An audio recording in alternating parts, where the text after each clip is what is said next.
Bismillahirrahmanirrahim. Assalamualaikum warahmatullahi wabarakatuh. Alhamdulillahi rabbil alamin. Wassalatu wassalamu ala nabiyil mursalin wa ala alihi wa ashabihi wa man tabi'ahum bi ihsanin ila yaumiddin. Asyhadu an la ilaha illallah wahdahu la syarika la wa asyhadu anna Muhammadan abduhu wa rasuluh la nabiyya wa la rasulahu ba'da. Amma ba'd. Kaum muslimin jamaah salat maghrib yang insyaallah dimuliakan Allah Subhanahu wa taala, marilah senantiasa kita berucap syukur kepada Allah Subhanahu wa taala karena Allah Subhanahu wa taala kembali mempertemukan kita di majelis yang mulia ini.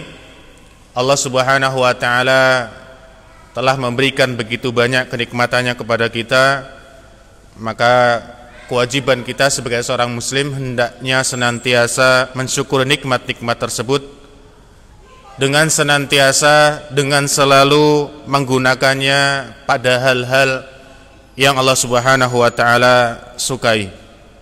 Salawat dan taslim senantiasa kita curahkan, kita haturkan kepada suri tauladan kita Nabi Agung Muhammad sallallahu alaihi wasallam, kepada para keluarga, kepada para sahabat dan kaum muslimin yang senantiasa mengikuti jejak para salafun saleh hingga datangnya hari kiamat nanti.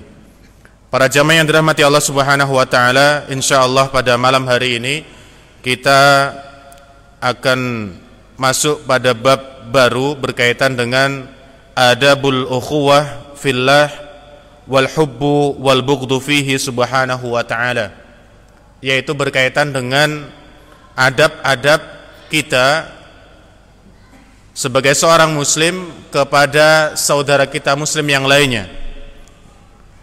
Adab mencintai sesama kita disebabkan karena Allah Subhanahu wa ta'ala, bencinya kita kepada saudara kita disebabkan karena Allah Subhanahu wa ta'ala. Pengarang kitab ini rahimallahu ta'ala, Syekh Abu Bakar Jabir Al-Jazairi mengatakan, al-muslimu bihukmi imanihi billahi ta'ala la yuhibbu idza ahabba illa fillah. Seorang muslim karena imannya mereka kepada Allah Subhanahu wa ta'ala, tidaklah mereka mencintai idza ahabba illa fillah, kecuali dia mencintainya disebabkan karena Allah Subhanahu wa taala. Ketika dia, yaitu seorang muslim, mencintai saudaranya, tidaklah dia mencintai saudaranya tersebut disebabkan karena hal-hal yang lainnya, tetapi dia mencintai saudaranya disebabkan karena Allah Subhanahu wa taala. Wala yubghidu idza abghada illa fillah. Dan juga seorang muslim tidaklah membenci saudaranya disebabkan karena hal-hal yang lainnya, tapi bencinya dia karena Allah Subhanahu wa ta'ala pula. Wa li'annahu la yuhibbu illa ma yuhibbuhu Allah wa rasuluh. Maka oleh karena itu seorang muslim tidaklah mencintai kecuali apa-apa yang Allah Subhanahu wa ta'ala cintai. Seorang muslim juga tidaklah membenci kecuali hal-hal yang oleh Allah Subhanahu wa ta'ala dan Rasulnya Muhammad sallallahu alaihi wasallam juga benci. Wa huwa idzan bihubbillahi wa rasulihi yuhib. Maka oleh karena itu, dengan cinta Allah Subhanahu wa ta'ala dan Rasulnya, seorang muslim mencintai saudara sesamanya. Jadi cinta dia kepada saudaranya itu disebabkan karena cinta dia kepada Allah Subhanahu wa ta'ala. Ketika dia cinta kepada Allah Subhanahu wa ta'ala, maka dia pun akan cinta kepada sesamanya sebagai seorang muslim. Wa abghadalillah, dan juga seorang muslim pun akan sama membenci apa-apa yang Allah Subhanahu wa ta'ala benci. Maka di dalam sebuah hadis Rasulullah sallallahu alaihi wasallam menyebutkan, hadis ini diriwayatkan oleh Abu Dawud di dalam kitab As-Sunnah. Wa daliluhu fi hada qaulur Rasul sallallahu alaihi wasallam, man ahabba lillah, barang siapa yang mencintai karena Allah Subhanahu wa taala, wa abghadha lillah, dan membenci karena Allah Subhanahu wa taala, wa a'ta lillah, dan saling memberi karena Allah Subhanahu wa taala, wa mana'a lillah, dan saling tidak memberi karena Allah Subhanahu wa taala, faqad istakmalal iman. Maka kalau ada orang muslim yang sifatnya seperti ini, mencintai sesamanya karena Allah, membenci sesamanya karena Allah Subhanahu wa taala, memberi dan tidak memberi disebabkan karena Allah Subhanahu wa taala, kata Nabi sallallahu alaihi wasallam, faqad istakmala al-iman. Maka sungguh orang muslim ini telah sempurna keimanannya kepada Allah Subhanahu wa taala. Jadi tolak ukurnya adalah cinta dan benci kita kepada Allah Subhanahu wa taala. Karena bisa jadi apa yang kita cintai tetapi tidak Allah Subhanahu wa taala cintai, maka keimanan di dalam diri kita belumlah sempurna. Akan tetapi ketika apa yang kita cintai, apa yang kita benci sesuai dengan apa yang Allah Subhanahu wa taala dan Rasulnya Muhammad sallallahu alaihi wasallam cintai dan benci, insyaallah kata Nabi sallallahu alaihi wasallam, keimanan di dalam diri kita telah sempurna. Wa bina'an ala hada fajami'u ibadillahi salihin, maka atas dasar inilah semua hamba Allah Subhanahu wa taala yang salih, yuhibbuhum wa yuwallihim, akan dia cintai dan akan dia bela. Jadi kalau cinta kita benar-benar karena Allah Subhanahu wa taala, kita sesama hamba semuslim itu akan saling mencintai. Kita sesama hamba Allah Subhanahu wa taala yang muslim akan saling bela-membela. Karena Nabi sallallahu alaihi wasallam juga mengatakan di dalam hadis yang lainnya, la yu'minu ahadukum hatta yuhibba li akhihi ma yuhibbu li nafsihi. Jadi keimanan kita itu juga dilihat dari bagaimana bentuk cinta kita kepada saudara kita. Saat ini kita lihat saudara-saudara kita kaum muslimin yang mungkin berada di belahan dunia lain, artinya tidak bersama dengan kita di Indonesia, bisa jadi dalam kondisi yang memprihatinkan. Maka di antara bentuk keimanan kita, kesempurnaan iman kita adalah kita perlihatkan cinta kita kepada mereka, baik dengan doa-doa kita di dalam sujud kita, di dalam sholat kita, atau dengan bantuan-bantuan yang lain. Malah bukan malah apa, kita mengeluarkan argumentasi yang dapat menyakiti hati mereka. Sebagai seorang muslim harusnya senantiasa saling mencintai dan saling membela. Maka dikatakan di dalam kitab ini tadi, wa bina'an ala hadza fajami'u ibadillahi salihin yuhibbuhumul muslim wa yuwallihim. Seluruh hamba Allah Subhanahu wa taala yang muslim, yang salih, itu harus kita cintai dan harus kita bela. Kita harus tunjukkan rasa wala dan barok kita. Jangan sampai wala kita berikan kepada orang-orang yang memusuhi Allah Subhanahu wa taala. Kemudian barok kita berikan kepada sesama muslim. Sesama muslim kita berikan baroknya. Ini adalah hal yang salah. Kebencian kita, ketidaksukaan kita harus kita berikan kepada orang-orang yang juga membenci Allah Subhanahu wa taala. Apabila mereka sama-sama beriman kepada Allah Subhanahu wa taala, maka hendaknya kita curahkan cinta kita dan kita buktikan rasa pembelaan kita kepada mereka. Wa jami'u ibadillahil fasiqin an amrillahi wa rasulihi yubghiduhum wa yu'adihim.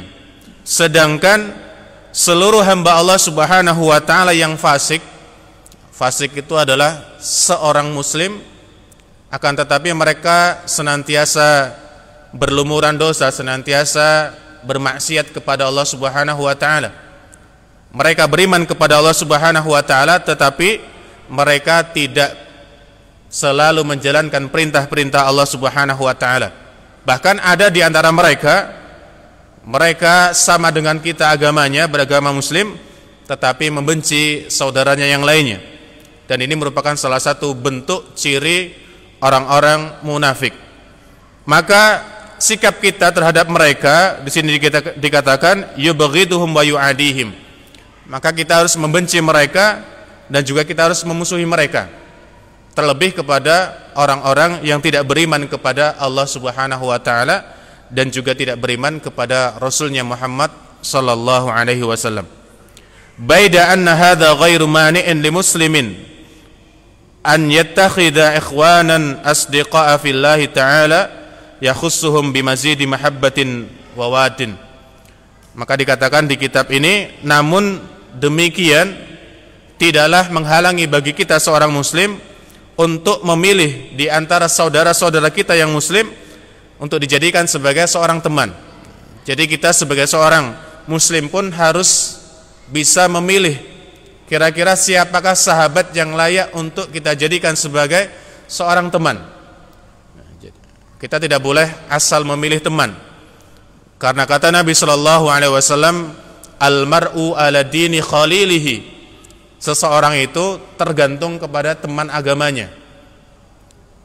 Kepribadian teman kita ini akan mempengaruhi kita. Makanya Nabi sallallahu alaihi wasallam memberitakan kepada kita, falyandur ahadukum ila man yukhalil. Maka perhatikanlah kepada siapa kita berteman. Ketika kita berteman kepada ahlus saleh, orang-orang yang senantiasa beribadah kepada Allah, orang-orang yang senantiasa bermajelis ilmu, maka insya Allah keimanan kita pun akan bertambah. Karena setiap kali kita lalai, mereka insya Allah akan mengingatkan kita. Tetapi ketika kita berteman kepada orang-orang yang ahlu maksiat, orang-orang yang senantiasa berbuat dosa kepada Allah Subhanahu wa taala, sama, kita pun akan jauh dari Allah Subhanahu wa taala. Sedikit demi sedikit kita akan dijauhkan dari mereka kepada Allah Subhanahu wa taala. Maka kita harus selektif dalam memilih teman. Maka kata Nabi sallallahu alaihi wasallam, teman yang soleh itu seperti seorang muslim memiliki teman penjual minyak wangi. Meskipun kita tidak membeli minyak wanginya, ketika kita bertemu dengan dia, bermajelis dengan dia, duduk di samping dia, insya Allah kita pun akan mencium kebaikan darinya. Kita akan mencium bau wangi yang dimiliki oleh pemilik wangian tersebut. Akan tetapi ketika kita berteman dengan orang yang buruk, Nabi ibaratkan seperti kita berteman dengan pandai besi. Meskipun kita tidak bergelut di sana, kita akan terkena percikannya. Maka perhatikanlah kepada siapa kita berteman. Jamaah yang dirahmati Allah Subhanahu wa taala, Nabi sallallahu alaihi wasallam bersabda, hadis ini diriwayatkan oleh Imam Ahmad dan At-Tabrani dan Imam Al-Hakim, di mana Nabi sallallahu alaihi wasallam bersabda, al-mu'minu ilfun ma'rufun. Seorang muslim itu adalah seorang yang akrab dan ingin diakrabi. Jadi kita sesama muslim itu ingin agar kita dengan saudara kita senantiasa akrab. Akrab itu artinya berteman baik. Ketika kita ingin agar orang lain akrab dengan kita, sama orang lain pun akan ingin agar dia bisa diakrabi oleh kita. Wala khaira fi man la ya'laf wala yu'laf. Maka kata Nabi SAW, maka tidak ada kebaikan dalam diri seorang muslim apabila dia tidak ingin diakrabi dan tidak mau diakrabi. Tidak ada kebaikan. Ada sebagian orang muslim mungkin yang inginnya senantiasa sendiri, tidak ingin bersama berkumpul dengan saudara-saudaranya yang muslim yang lainnya. Nah, ini masih perlu diperbaiki keimanan mereka kepada Allah Subhanahu wa taala. Seorang muslim hendaknya senantiasa bersama dengan sahabatnya, hendaknya senantiasa berkumpul dengan orang-orang muslim yang lainnya. Maka di antara faedah di mana Rasul mewajibkan kita sholat berjamaah adalah supaya kita bisa saling temu, supaya kita bisa saling tatap muka. Ketika kita sholat di masjid yang mungkin kita jarang ketemu di luar sana, ketika sholat kita akan ditemukan. Yang mungkin ketika kita paginya sibuk, siangnya sibuk, ketika malam Allah Subhanahu wa taala pertemukan kita dengan saudara kita. Akan tetapi kalau kita mungkin lebih memilih sholat di rumah, jarang ke masjid, mungkin dengan tetangga dekatnya jarang ketemu. mungkin seminggu sekali atau mungkin bahkan setahun sekali ketika Idul Fitri saja. Tetapi ketika seseorang senantiasa melazimi sholat berjamaah, insya Allah setiap hari mereka akan senantiasa bertemu, bertatap muka dengan saudaranya, saling memberikan salam. Terlebih kalau seandainya kita bisa saling berjabat tangan, di mana kata Nabi sallallahu alaihi wasallam, apabila seorang muslim bertemu kemudian saling berjabat tangan, maka akan bergugurlah dosa-dosa kecil yang dia miliki sampai kemudian mereka melepaskan jabat tangan, sampai kemudian mereka berpisah. Kalau kita berbicara berkaitan dengan sholat wajib berjamaah, subhanallah sangat banyak sekali faedah yang akan kita dapati dibandingkan kemudian kita memilih sholat di rumah kita. Para jamaah yang dirahmati Allah Subhanahu wa taala, dan di hadis yang lainnya baginda Rasulullah sallallahu alaihi wasallam bersabda, inna haulal arsy, sesungguhnya di sekitar Arsyur Rahman. Arsyur Rahman itu adalah Arsyur Rahman, di mana Allah Subhanahu wa taala bertempat tinggal di Arsyur Rahman. Di sekitar Arsyur Rahman dikatakan oleh Nabi sallallahu alaihi wasallam, manabira, terdapat mimbar-mimbar min nurin, yang mana mimbar ini terbuat dari cahaya, alaiha qaumun, yang mana di atas mimbar ini terdapat suatu kaum, yaitu terdapat seseorang, libasuhum nur, yang mana pakaian orang ini, pakaian orang yang berada di mimbar ini semuanya juga terbuat dari cahaya, wa wujuhuhum nur, dan wajah-wajah mereka pula seperti cahaya, laisu bi anbiya'a wala syuhada. Kata Nabi sallallahu alaihi wasallam, mereka itu bukanlah para nabi dan mereka itu pula bukanlah para orang-orang yang mati syahid. Jadi nanti di surga akan ada segelintir kaum yang mana mereka ini akan Allah Subhanahu wa taala tempatkan di atas mimbar-mimbar yang terbuat dari cahaya. Wajah mereka seperti cahaya dan pakaian mereka terbuat dari cahaya. Dan mereka itu, kata Nabi sallallahu alaihi wasallam, bukanlah manusia yang tergolong sebagai para anbiya dan rasul, dan juga bukan sebagai orang-orang yang mati syahid. Yaghbituhum an-nabiyyun, di mana para nabi sallallahu alaihi wasallam, di mana para nabi, kata Nabi sallallahu alaihi wasallam, saling iri. Jadi nabi dan para rasul pun iri kepada orang-orang yang Allah Subhanahu wa taala muliakan. Wasyuhada, dan para syuhada pun iri kepada mereka ini.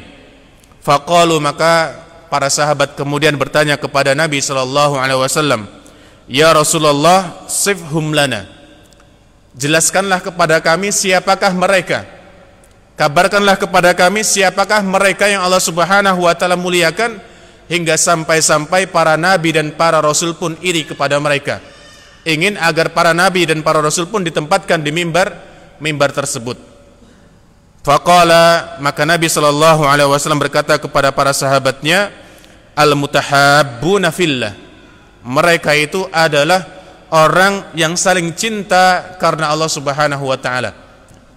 Jadi seorang muslim satu dengan yang lainnya saling mencintai disebabkan karena Allah Subhanahu wa taala. Bukan karena duit, bukan karena jabatan.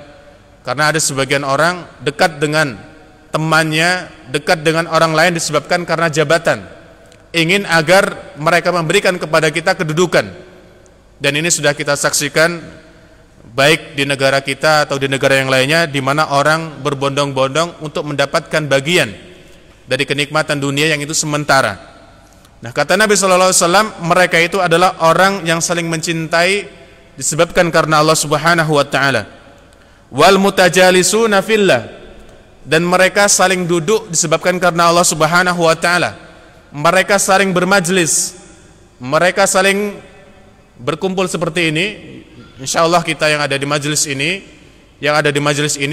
tidak lain dan tidak bukan datangnya kita di majelis ini, duduknya kita di majelis ini karena Allah Subhanahu wa taala. Dan semoga kita berharap kepada Allah Subhanahu wa taala, Allah menjadikan kita di antara orang-orang yang akan mendapatkan mimbar-mimbar yang Allah Subhanahu wa taala sediakan di surganya nanti. Wal mutazawiruna fillah, dan yang ketiga kata Nabi sallallahu alaihi wasallam, mereka itu adalah orang yang saling kunjung mengunjungi disebabkan karena Allah Subhanahu wa taala. Misalnya kita punya saudara di Gunung Kidul, atau mungkin di luar DIY, kemudian kita saling mengunjungi. Kita pergi ke rumah saudara kita yang kita maksud tersebut, kemudian saudara yang kita maksud tersebut pun suatu hari datang kepada kita. Maka kata Nabi SAW, barang siapa yang saling mengunjungi disebabkan karena Allah Subhanahu wa ta'ala, Allah akan sediakan mereka mimbar-mimbar yang terbuat dari cahaya, yang mana mimbar tersebut dan orang-orang tersebut diiringi oleh para nabi dan para syuhada.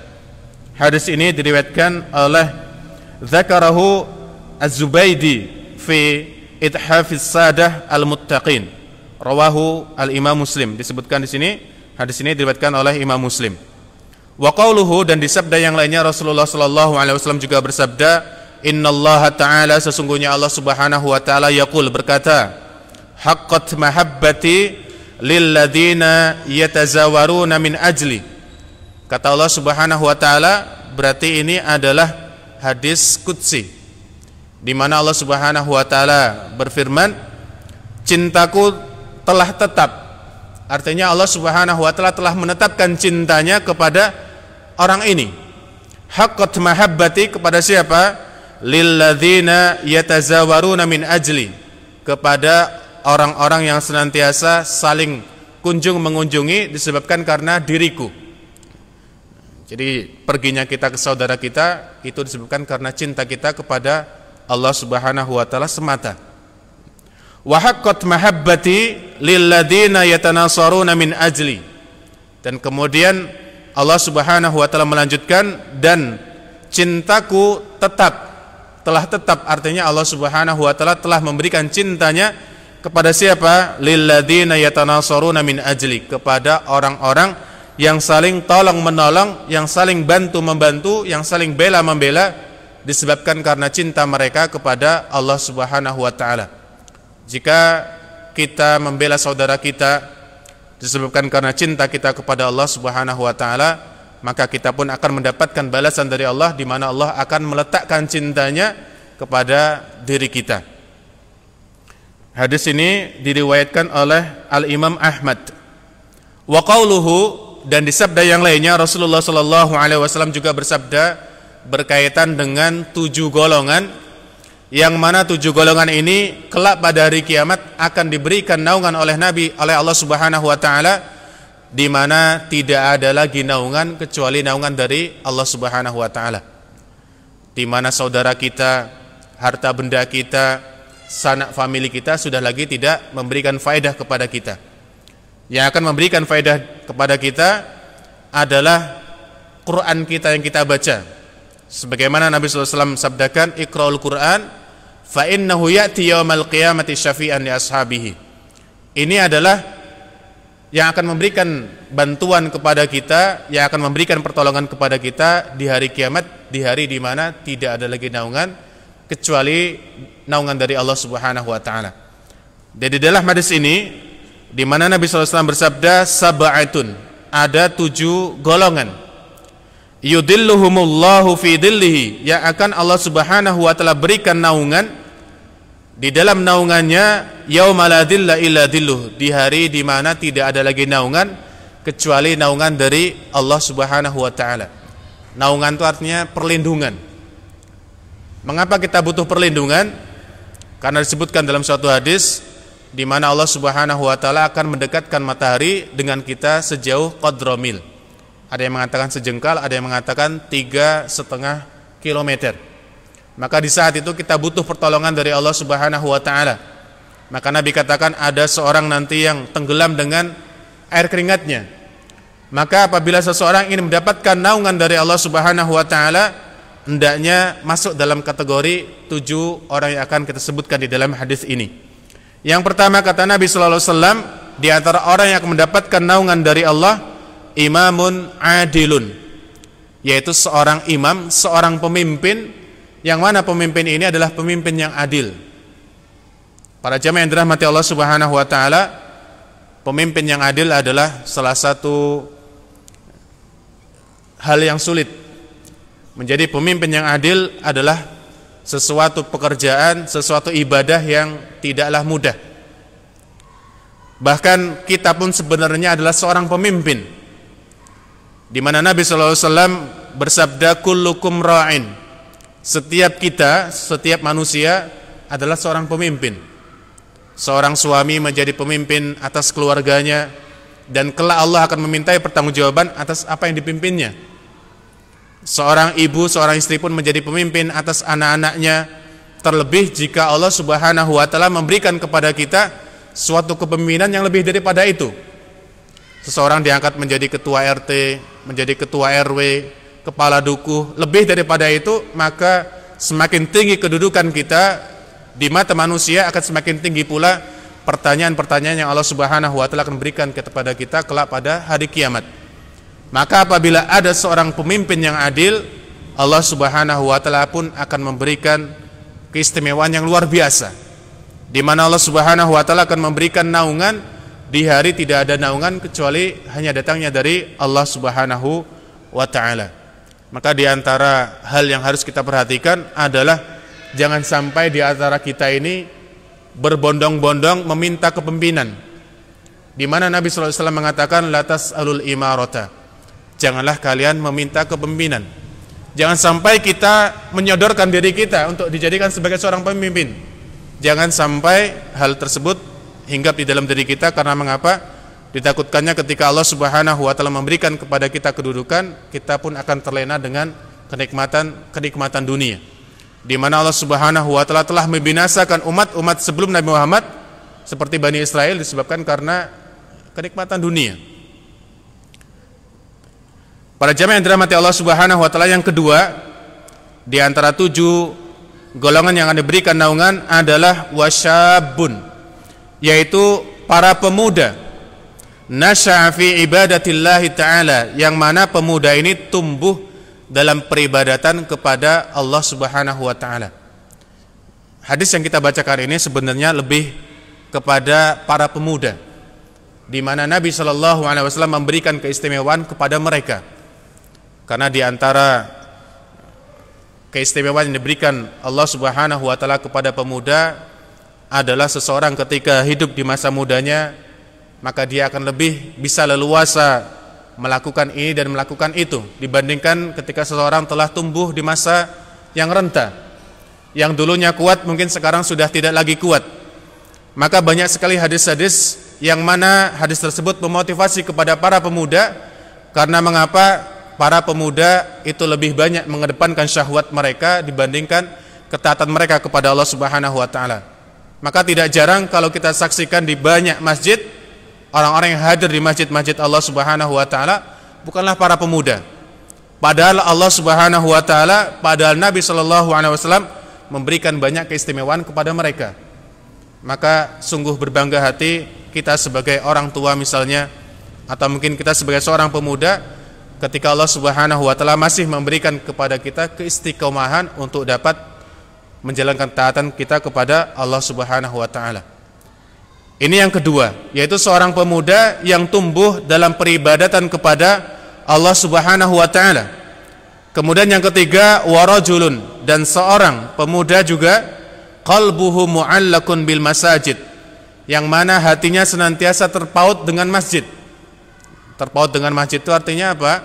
Senantiasa rindu dengan masjid. Dikatakan dalam penjelasan yang lainnya, setiap kali dia keluar dari masjid, tersentuh hatinya untuk senantiasa kembali ke masjid lagi. Dia senantiasa berkeinginan supaya senantiasa segera mendengarkan azan untuk kembali ke masjid, bermunajat kepada Allah, berdoa kepada Allah Subhanahu wa taala, dan beribadah kepada Allah Subhanahu wa taala.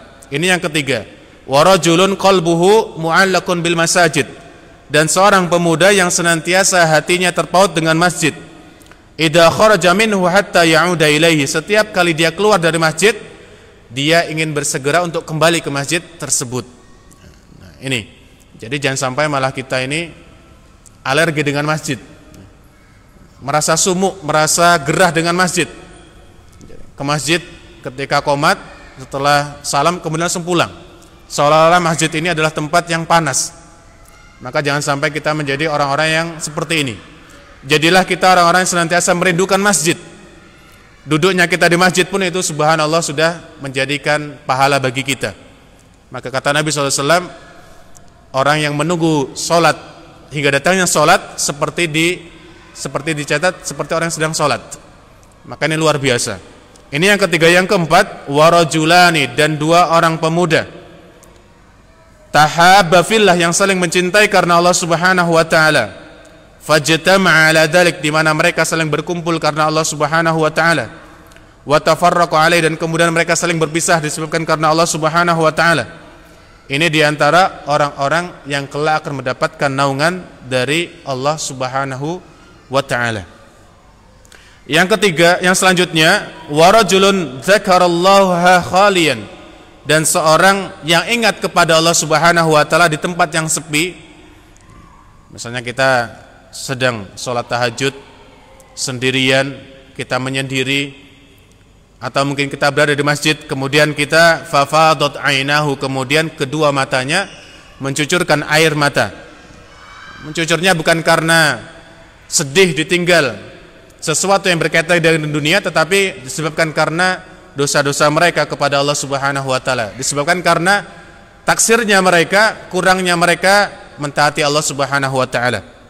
Maka orang-orang yang seperti ini kelak pun akan diberikan oleh Allah Subhanahu wa taala naungan.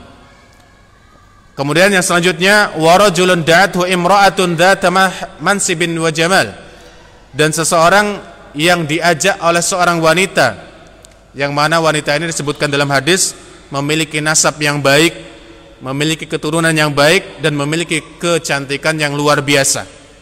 Dia diajak untuk melakukan perbuatan yang tidak baik, yaitu perbuatan keji. Lalu apa? Kemudian orang tersebut berkata kepada wanita ini, inni akhafullah, sesungguhnya aku sungguh takut kepada Allah Subhanahu wa taala. Kemudian yang selanjutnya, yang terakhir di antara orang-orang yang akan mendapatkan naungan dari Allah Subhanahu wa taala adalah warajulun, dan seseorang tasaddaqa bi shadaqatin, yang mensedekahkan hartanya, tidak disebutkan berapa banyaknya, intinya dia bersedekah. Karena kalau sedekah itu tidak harus dengan harta.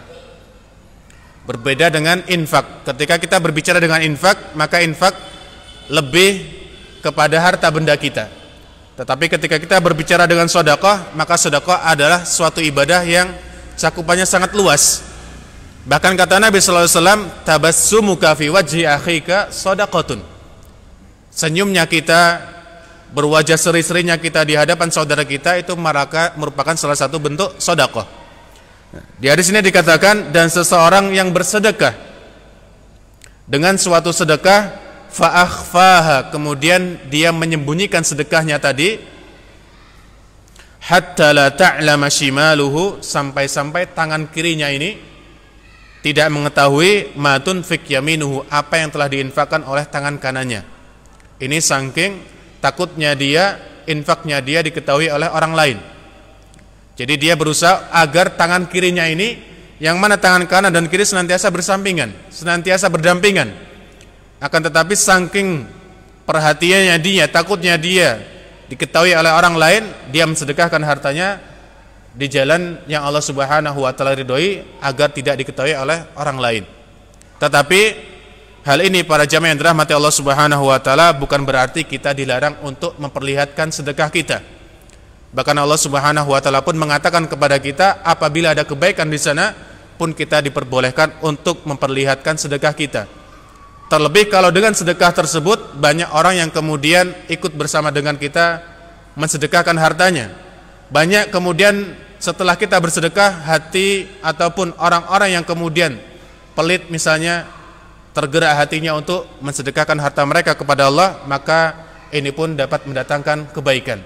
Maka kita sebagai orang yang bersedekah bisa menilai apakah lebih baik kita bersedekah dengan secara sembunyi-sembunyi ataupun dengan secara terbuka. Para jamaah yang dirahmati Allah Subhanahu wa taala, hadis yang kita bacakan tadi diriwayatkan oleh Imam Al-Bukhari dan Imam Muslim. Hadis ini berarti muttafaqun alaih. Para jamaah yang dirahmati Allah Subhanahu wa taala, kemudian di hadis yang lainnya Rasulullah sallallahu alaihi wasallam menjelaskan, inna rajulan, sesungguhnya terdapat seorang laki-laki, zara akhan laku, pernah menziarahi, pernah mengunjungi saudara semuslim yang lainnya, fillahi, disebabkan karena Allah Subhanahu wa taala. Jadi ada seorang muslim mengunjungi saudara muslim yang lainnya di suatu tempat disebabkan karena cinta mereka kepada Allah Subhanahu wa taala. Maka apa yang terjadi? Fa arsadallahu lahu malakan, maka kemudian Allah Subhanahu wa taala mengutus seorang malaikat dalam bentuk manusia. Faqala, maka kemudian malaikat ini berkata kepada orang tersebut, aina turid, wahai kisanak, kemanakah engkau akan pergi? Qala uridu an azura akhi, wahai penanya, sesungguhnya aku ingin pergi, sesungguhnya aku ingin mengunjungi saudaraku sesama muslim. Uridu an azura akhi fulanan, ya, tidak disebutkan namanya, di dalam hadis ini katakan fulan.